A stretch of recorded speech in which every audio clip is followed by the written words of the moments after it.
18 বছর বয়স পেরুলেই হঠাৎ করে টাকা শব্দটা খুব বেশি করে কানে বাজতে থাকে।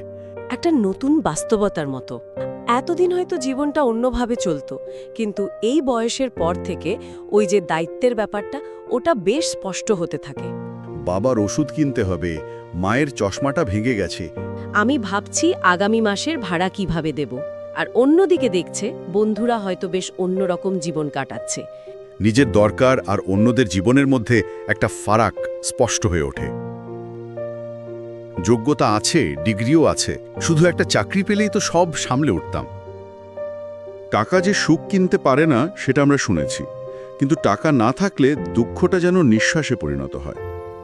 শ্বাস নেওয়াটা যেমন আমাদের জীবনের একটা স্বাভাবিক অবিচ্ছেদ্য অংশ, আমরা যেমন এটা এড়াতে পারি না, তেমনি টাকার অভাবের চিন্তাগুলো যখন প্রতিটা মুহূর্তে প্রতিটা কাজে জড়িয়ে থাকে, তখন ওই দুঃখটাও যেন জীবনের একটা অংশ হয়ে যায়, নিঃশ্বাসের মতোই স্বাভাবিক আর তড়িৎ বর্জনাপদ্য।